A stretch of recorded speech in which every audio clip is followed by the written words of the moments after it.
Assalamualaikum warahmatullahi wabarakatuh. Kami akan membahas sebuah kisah yang sangat luar biasa, yang sangat ajaib, yang pernah disampaikan oleh Al-Alama Abuya Sayyid Muhammad bin Alawi Al-Maliki tentang kuburan atau makam seorang ahli ibadah yang berpindah dari Turki ke Madinah. Subhanallah, ya. Sungguh ini adalah kekuasaan Allah SWT. Jadi ada makam seorang Muslim di Turki berpindah ke Madinah. Kata Sayyid Muhammad bin Ali Al-Maliki, dulu di Turki ada seorang lelaki tua yang ahli ibadah. Dia ini sangat hobi membaca Al-Quran.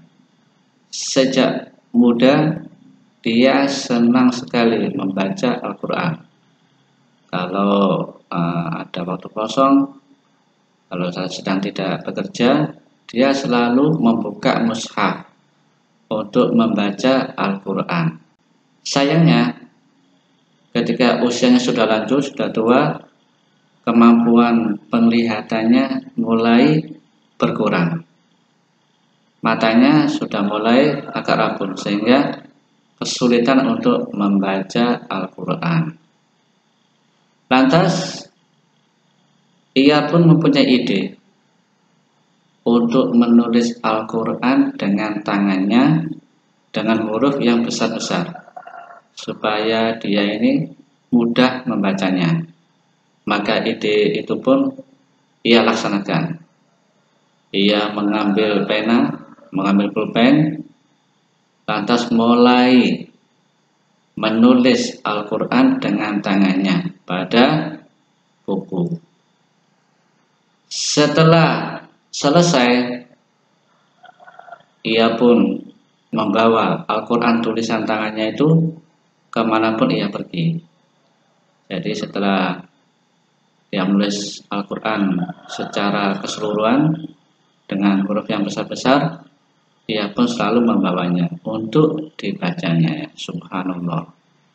Mungkin ia ini sudah terlalu cinta dengan Al-Quran.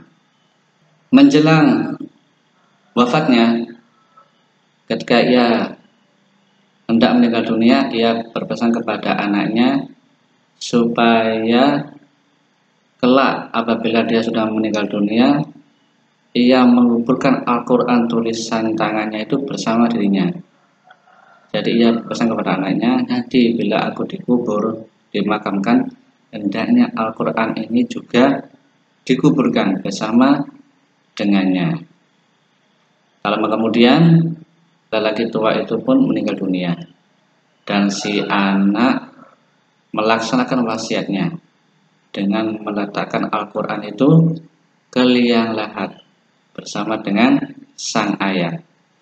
Setahun kemudian, si anak menunaikan ibadah haji ke kota suci. Di sana ia menyempatkan diri untuk ke kota Madinah. Selama di Madinah, ia singgah ke sebuah toko kitab, dan betapa terkejut dirinya ketika di dalam sebuah toko kitab ia melihat Al-Quran tulisan tangan ayahnya ada di situ. Ia masih ingat betul bahwa itu adalah Al-Quran tulisan tangan ayahnya. Lantas ia kemudian bertanya kepada pemilik kedai, "Wahai fulan, dari mana Anda mendapatkan Al-Quran itu?" Maka pemilik itu menjawab, "Aku mendapatkannya dari seorang penggali kubur." Si anak tadi berkata, "Bisakah Anda mengantarkan saya kepada penggali kubur tadi?" Maka pemilik toko berkata, "Boleh." Mereka berdua pun segera melangkah pergi ke rumah si penggali kubur. Sesampainya di sana, anak tadi langsung bertanya kepada si penggali kubur, "Wahai penggali kubur, bagaimana Anda bisa mendapatkan Al-Quran ini? Penggali kubur itu pun menjawab, di saat aku menggali kubur di Baqi untuk seorang warga Madinah, aku melihat di dalamnya jasad yang masih utuh dan di sampingnya terdapat Al-Quran yang Anda bawa itu. Aku pun mengambil Al-Quran itu dan menyimpannya. Ketika aku butuh uang, maka aku menjual Al-Quran itu kepada pemilik toko ini. Si anak pun berkata, maukah Anda menunjukkan kepada saya letak makam itu? Dan kalau berkenan, sudikah Anda menggali kuburnya? Si penggali kubur menjawab, insya Allah saya akan melakukan bila memang memungkinkan. Maka tak lama kemudian mereka pun sama-sama pergi ke makam, ke kuburan yang disyaratkan si penggali kubur. Lantas si penggali kubur menggalinya. Setelah digali cukup dalam, maka tampaklah jasad lelaki tua yang masih utuh. Anak tadi melihat dengan seksama, dan memang ia yakin itu adalah jasad ayahnya. Spontan ia pun menangis sejadi-jadinya. Ia menangis dengan keajaiban yang nampak di depan matanya. Padahal ia jelas sekali melihat ayahnya dimakamkan di Turki sana. Tetapi keajaiban terjadi pada ayahnya sehingga makamnya berpindah ke kota Madinah.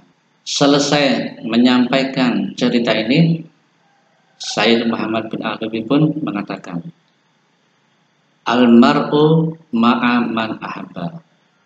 Seseorang kelak akan dikumpulkan bersama dengan orang yang ia cintai. Lelaki tua tadi sangat mencintai baginda Rasulullah SAW, sehingga ketika meninggal dunia, ia pun dikumpulkan bersama baginda Rasulullah SAW di kota Madinah. Nah, itu tadi ya, kisah yang sangat inspiratif, sangat dahsyat. Nah, mudah-mudahan kita semua bisa menirinya, bisa dikumpulkan bersama baginda Nabi Shallallahu Alaihi Wasallam. Amin ya rabbal alamin. Sekian faedah kali ini, semoga bermanfaat. Wallahu a'lam bishawab. Wassalamualaikum warahmatullahi wabarakatuh.